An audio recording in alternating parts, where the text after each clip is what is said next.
What's up? It's Tom. Twin System recap for the midweek games. Getting this out a little bit late. The Friday night games are actually in progress as I record this. But running through the Tuesday, Wednesday, and Thursday action across the minor leagues. Here are all the results from earlier this week and the overall records. Teams getting close to the midway point for the leagues that have first half and second half champions. Meant to get an update in this one, but maybe next time.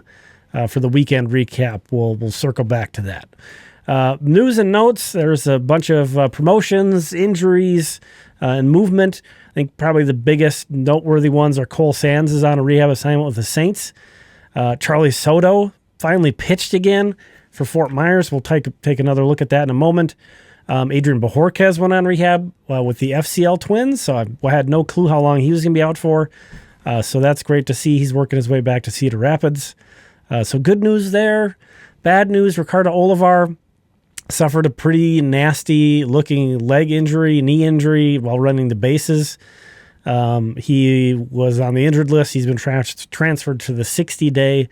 I know he had surgery, but I'm not sure exactly what that injury is. So unfortunately, Ricardo Olivar is going to miss some time. We'll kind of talk about the catching situation as we go through here.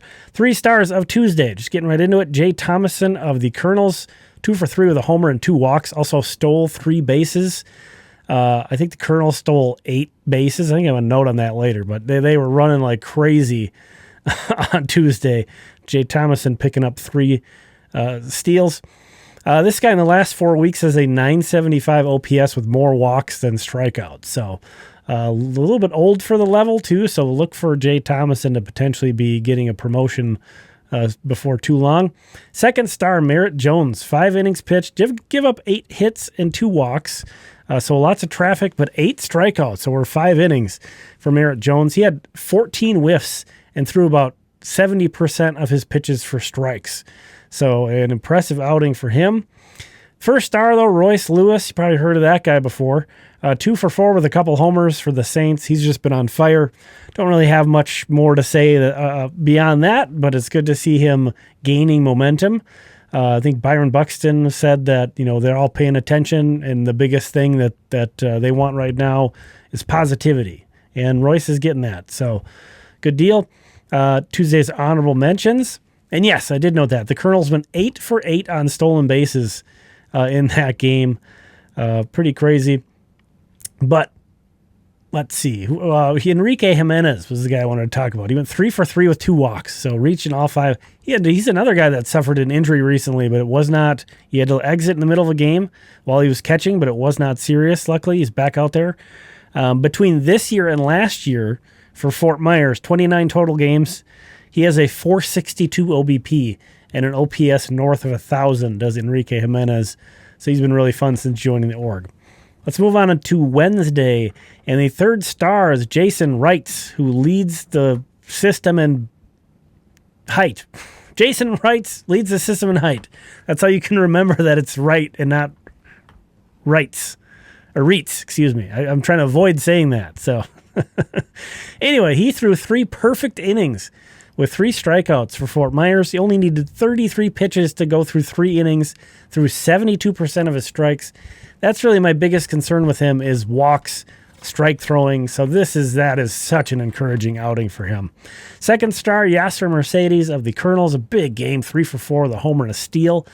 It's been slower since he's been called up, as you could probably expect for anybody, but a 716 OPS in 19 games with the Colonels. So it's not like he's completely sinking there.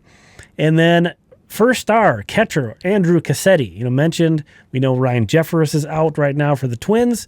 Ricardo Olivar got to move up and get an opportunity. Now he's out with the Saints. Andrew Cassetti, guy who's been stuck in Double-A a real long time. 2-homer game on Wednesday and a 944 OPS the past 4 weeks. You look at his year-to-date numbers, and they still don't look that great, but he has been on fire in the last month or so. Maybe he kind of senses there's an opportunity up above, and maybe he can snatch that up after a long time in Wichita. On to Wednesday's honorable mentions. Want to mention Ryan Gallagher, basically just pumping fastballs and cutters. 86% of his pitches in this outing where he goes 5 shutout innings were either four-seam fastballs or cutters. That's something we're really seeing a lot these days is pitchers almost using different fastballs as secondary offerings. Four-seamers, two-seamers, cutters, splitters, just tons of different fastball variations, and it's working for some guys. Maybe that's kind of unlocking a formula for Ryan Gallagher, who's had 2 really good outings in a row now. Royce Lewis, once again at a big game, played second base. I wanted to highlight that on Wednesday. On Thursday, he played first base. I think that's by far the most intriguing thing about Royce Lewis being in St. Paul right now. It's great. Again, it's great that he's building momentum, positivity, hitting all these home runs. But if he could be more than a third baseman, that could potentially solve a lot of problems for the Twins. That could also, potentially give them insurance, give them coverage. And I think at this point, he's slumped for so long that, it should be like a no scholarships mentality. Like, you've been our third baseman, but that kind of didn't work out so great. So now, like most other players, we're going to have to look at you as a multi-positional guy. I'll be curious to see how far that goes. So those are the honorable mentions. Charlie Soto mentioned that he finally pitched and he was with Fort Myers. His 1 inning, he did give up 3 runs, but topped out at 99.9 miles per hour, did Charlie Soto in his first game back. Love seeing that. 3 stars of Thursday. Matthew Dalquist is the 3rd star pitcher for Fort Myers. That staff has just been amazing. We'll talk about the guy who started this game, but Matthew Dalquist actually finished this game off, earned a 4-inning save in a blowout.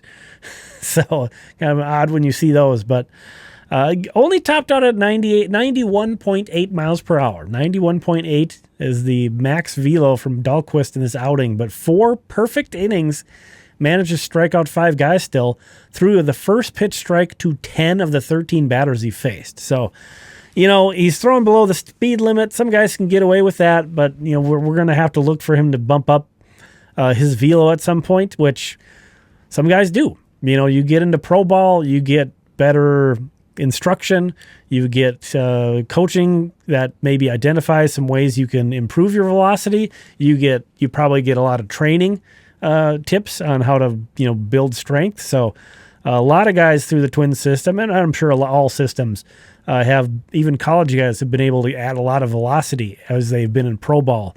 So Dalquist definitely has the pitching part down. We'll look for that maybe over the offseason. 2nd star, Eduardo Tait, who I don't think I necessarily threw shade at him in my new prospect list ranking. Check that out in case you've missed it. But definitely hasn't shined as bright as we would hope. And I think maybe somebody put that video his way. Maybe his agent or something send it over. Say, hey, this guy's talking trash. He goes out and hits 2 home runs. And you know what? Eduardo Tait has 9 homers in 49 games. That's notable because he had 14 homers in 112 games last year. So ahead of his pace from last season. Improvement's always good to see. 1st star, Matt Wallner. My goodness, a 3-homer game. Much like Royce Lewis, I don't have a ton to say about Wallner. We already know kind of the book on him, but any positivity these guys can get going, that's great.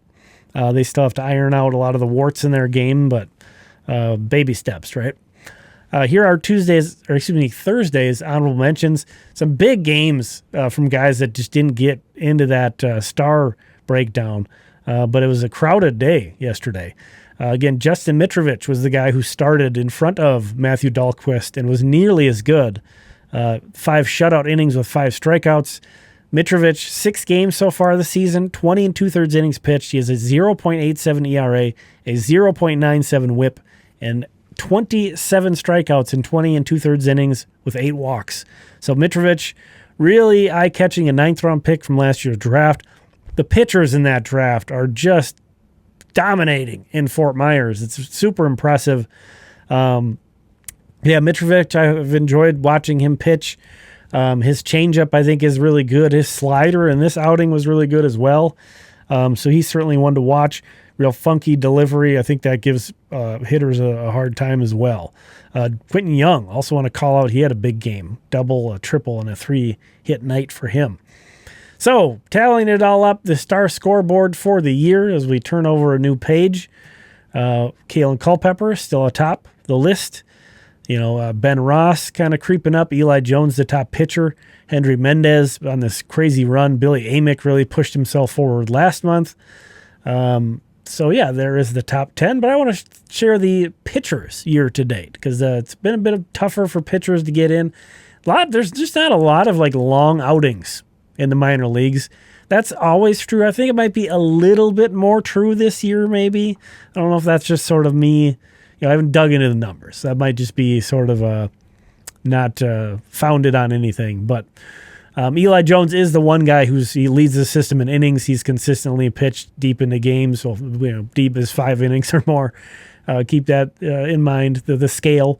He's out front of Mike Paredes, and of course Paredes is up with the Twins, so he's going to be not gaining points here. Dalquist, though, has put himself into third place with that great outing this week. So he's certainly a noteworthy performer so far. You see on down the line. Some of these guys, have been injured or inconsistent. But anybody catches fire, they've got a chance to really make up a lot of ground on the pitching side. Anyway, thanks for checking this out. Check out Limestone Pipeline. Talking about some of the guys in this video, I've shared highlights of Justin Mitrovich there, I think, a couple times. Ryan Gallagher, Yasser Mercedes, Jason Reitz, a lot of these guys sharing videos over there. So check that out. I should be having another highlight video coming soon.